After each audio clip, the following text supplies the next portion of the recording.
Hey everyone, welcome back to the channel.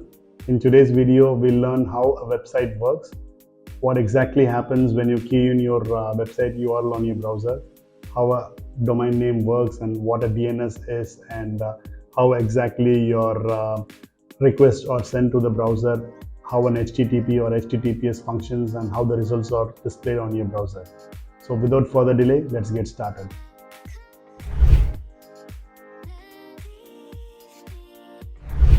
So let's first see what exactly happens when you key in your URL on the website browser. So when you type in the name on your website browser, the website's name, say for example, you're keying in google.com. This name is first getting interpreted into its equivalent IP address. Like how we've got residential plots numbered with equivalent numbers for every plots, we've got every domain name assigned with a unique IP address in the internet range. So each number has got its own identity. And for easy remembrance, we call them with easier name for us to like easily memorize or easily remember.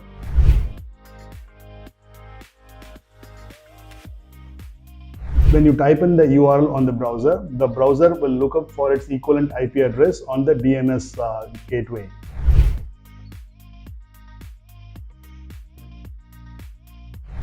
What exactly is an IP address? You must know that first. So an IP address is nothing but an internet protocol address by which your domain name is linked to on the internet gateway.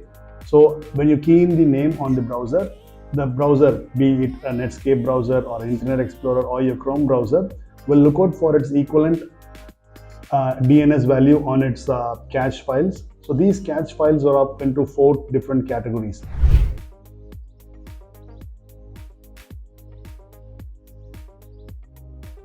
First, it looks for the cache file in the local browser. In your local application itself, it stores up your DNS cache for a certain period of time. After which it comes to your OS, the operating system of it could be your Windows or your Macintosh. So there it stores up or it retains up the DNS cache for some more time. So it searches for that DNS in that.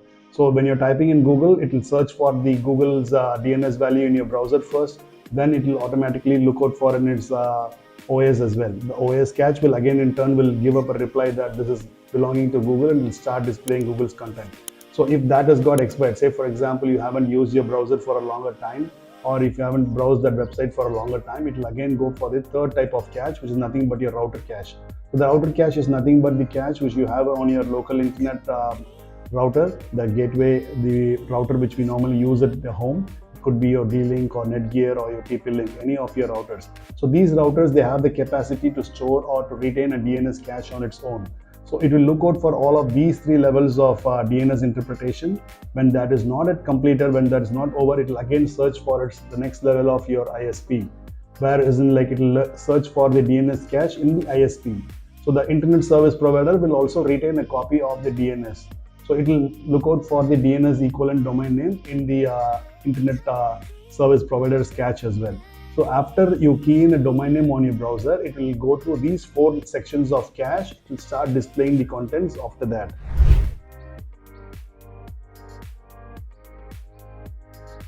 So once this cache is over, the DNS is automatically resolved. So this is like done with the help of a DNS resolver.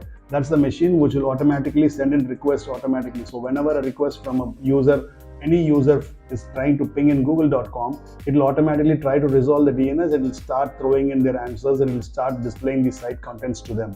So that's how a DNS resolver works.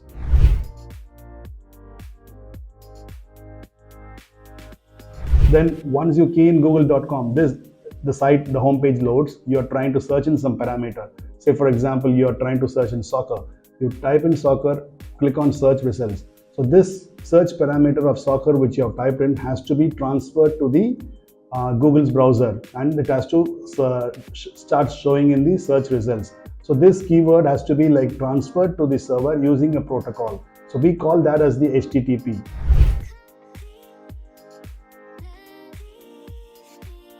So the HTTP is nothing but the hypertext, whatever text you are trying to transfer. So hypertext transmission protocol, that's a unique set of instructions which is available to the browser, which is sending in your information, whatever you're trying to key in, to the server's gateway, and there it starts showing in the contents to the user's local computer. So the HTTP is nothing but your the HTML contents or the documents which you're trying to search in or which you're getting displayed on your local browser. So these informations are getting transferred to Google server using the HTTP protocol. Say for example, you are using or you are viewing a website which has got really sensitive personal information or credit card, any kind of information. We try to use up an HTTPS on that place, which is nothing but the HTTPS over secure line. So that's nothing but you would have seen the padlock on your browsers, the security lock. So these padlocks are nothing but an encrypted data which is being sent to the server as well as to the local computer. So whatever you search in will automatically be going to the client's computer, to the servers with automatically encryption, and it will start showing in the contents with security. So that's nothing but your HTTPS server. So the HTTPS data are like, it helps you in preventing someone from eavesdropping your connection or into seeing or to like intercepting whatever data you're trying to pass through your local browser. So it's always advisable to use HTTPS in secured connections in bankings or in e-commerce related places where security is essential. So these two are nothing but your method of transfer of data between the server as well as the local browser. So these HTTP is trying to transfer your domain's data through the method of TCP. That's another concept which we have.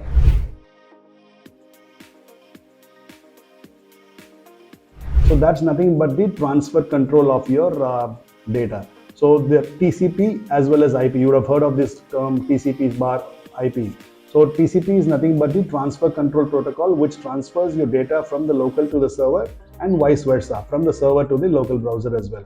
The IP protocol is nothing but like which we saw earlier, the DNS which is getting propagated. Google has got its own IP range, a unique name in the world of internet. Same way Hotmail would have its own name, its own IP address in the world of internet. So each of them would be having a different IP address range, and its data will be transferred depending on the connection type the users are trying to reach it with. So they have their own set of regulations or rules how which the data are going to be transferred depending upon your internet usage, your ISP, your bandwidth speeds, and your security, your browser's latest patches, your OS updates. Depending on that, each computer or each server will be like throwing in the ping request or response results to your searches accordingly. So these data are normally divided into packets. So each packet will have its own set of data transfer so that you don't get into a bottleneck situation. Everything gets transferred smoothly between the server as well as the users.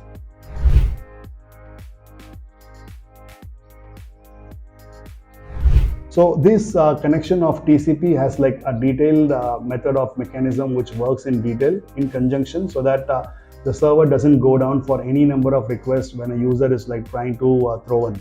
So first, when I'm trying to key in google.com on my browser, a kind of SYN, we call that as a SYN SYN, which is nothing but a synchronized sequence number. So this synchronized sequence number is established between me and the server. And the server is going to send back to me an acknowledgement, which is nothing but a SYN plus ACK. The sync acknowledgement will be automatically sent back to me, stating that like a connection established between me as well as the server. And once the sync acknowledgement is received, the acknowledgement packet will be automatically sent back to the server. The server will again accept it and throw back the acknowledgement back again to the front-end user or the user who's trying to view the site. So this goes in conjunction, this goes in parallel automatically. A SYN is sent, a SYN acknowledgement is received, and an acknowledgement is sent back to the server. So this process goes on continuously depending on the ping request, whatever happens to the server.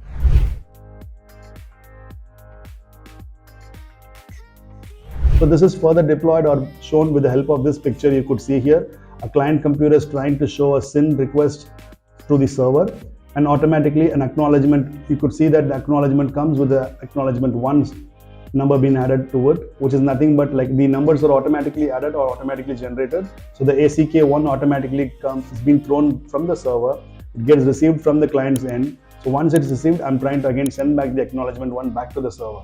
So this is like a back and forth mechanism. So every session is going to be like either HTTP or it's going to be HTTPS. That's how it's going to function. So this sequence of numbers keeps changing. When the next request is being sent, it will be like sequence 1.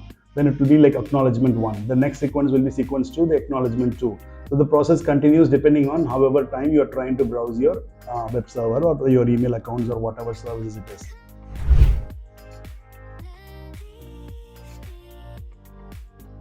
Then the server throws up a service request. Like we normally don't see it on our browsers.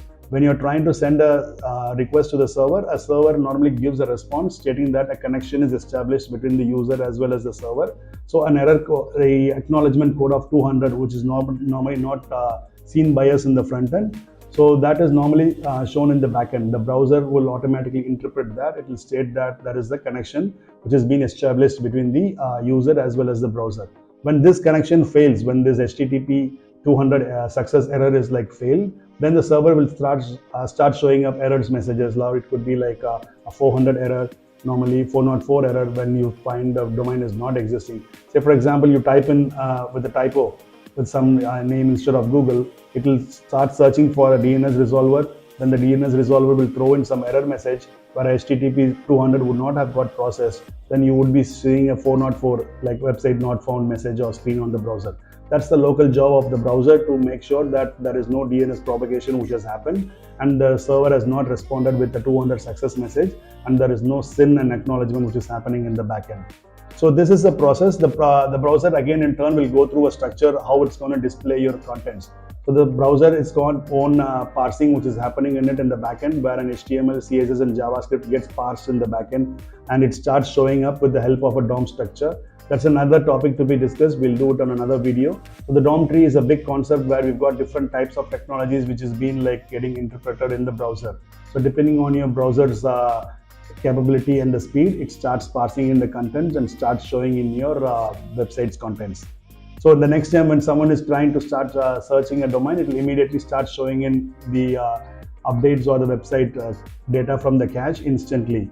So this method of storing the data on your local cache and storing in the web server's cache is all taken care by the help of CDN these days. So we've got like a lot of content delivery networks. So these CDNs play a very vital role in start loading up your website contents really faster. So the CDNs are like, it's one way of a catalyst which makes your site really load faster. It maintains a cache between you as well as the local server and starts showing in your contents. So in this example or in this video, you'll be able to see that I'm typing in a name as test.com. So the DNS lookup normally happens. So as I told earlier, there's like 4 levels of cache which is going to happen. It's going to first check in my browser, then it's going to go to the OS cache, then the router cache, followed by the ISP cache. Once these 4s are over, take for example, it's taking up this DNS server. The resolver is throwing in this IP address 192.133.1.2.1.1. Then it's going to send a request from the local browser to the remote server, where HTTP is going to be sent. So the HTTP is again going to throw in a connection back stating that HTTP 200 is success, followed by the SYN acknowledgement. All those signals happen. When that is done, HTTP request is sent to the server. The server starts throwing in your contents. It could be either an HTTP or HTTPS. And you'll be able to see that all these data are getting passed in the DOM tree, HTML, CSS and JavaScript, and you'll be able to see the website loading in the front end. So this is the main outlook or the structure of how a website functions or how the website works when you try to type in your URL or your domain name on the local browser. So if you like this video, do share your comments and give your feedback in the comments box. I'll try to come up with more such videos and easier videos for you better. Thanks for watching this video. I'll catch you in the next one. Thank you.